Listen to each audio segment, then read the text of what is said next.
سلام متتبعاتي الوفيات، متتبعين قناة كلشي بين يديك الجميلات. نتمنى يلقاكم هذا الفيديو في احسن الاحوال ان شاء الله. وصفتنا اليوم وصفة بسيطة سهلة جدا، وهي الحامض المسير او ترقيب الحامض الليمون على طريقة المحترفين او باع الزيتون. غادي نحتاجو الكيلو حتى الكيلو ونص او 2 كيلو من كمية الحامض الاخضر على هذا الشكل اللي انا غسلته ونشفته من جميع المياه المتواجدة فيه، وكمية من الملح. انا خديت كيلو ديال الحامض، غادا نضيف عليه 250 غرام من الملح. يعني كيف ما كتعرفوا ان علبة الملح كتواجد بها 400 غرام من الوزن الصافي. انا غادي ناخذ 2 كؤوس ديال العنبه. كيف ما تعرفنا على المقادير غندوزو لطريقه التحضير وهي سهله جدا كالتالي.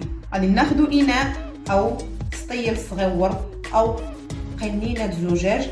هذا الاناء عقمته بالماء الساخن الغليان ونشفته وعاود غسلته بشويه ديال الخل باش نحصلوا على نتيجه مرضيه. غادي ناخذ كاس من الملح، غنضيفوه على هذا اللتر من الماء وغنضيفوا عليه كاس ثاني.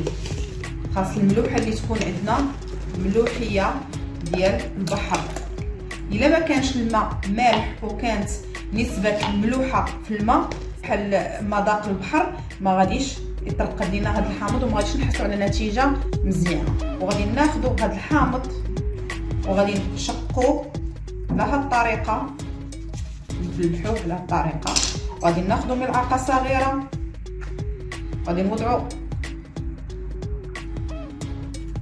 كيف ما كتشاهدوا معايا.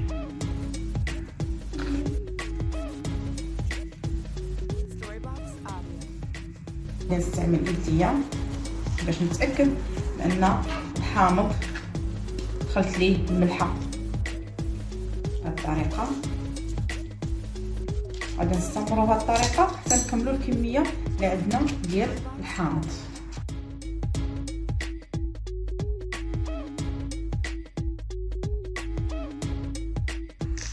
ملي غنساليو هذه الكميه ديال الحامض اللي عندنا، انا ما كنضيف حتى شي منسمات لهذا الحامض، كنضيف ليه فقط حتى كنسالي العمليه كنضيف 2 ديال المعالق كبار ديال زيت الزيتون باش نعمو بواحد اللمعان ديال الحامض ديالنا. والحامض ديالنا ما يطلقش ديك الخضوريه او ديك لاكوش اللي كتكون من الفوق، وغادي يكون حامض مسير على طريقه المحترفين. كيف ما دكينا جميع الحامضات انا غادي نوضع كلشي كيف ما لاحظتوا معايا، وغادي ننزلهم شويه حتى كيتخلط لينا جميع العناصر وداك الماء المملح ياخذ حقه. وبالنسبه لزيت الزيتون انا غادي نضيف 2 معالق ديال زيت الزيتون كيف ما كتشاهدوا معايا. بسم الله.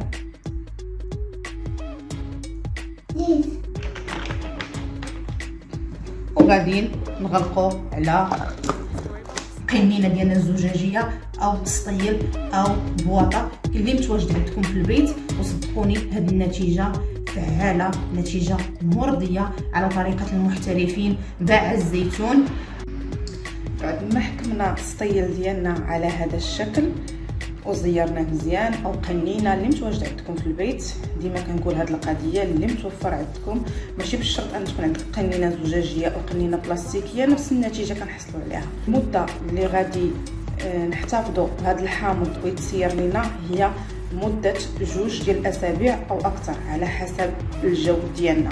الا كان الجو ساخن غادي يقدر يوجد لنا قبل من 15 يوم، وكيف ما كتعرفوا دابا حنا كنعيشوا موجه برد قاسيه، دونك يقدر يوجد لينا في 15 يوم او اكثر بعده ايام قليله.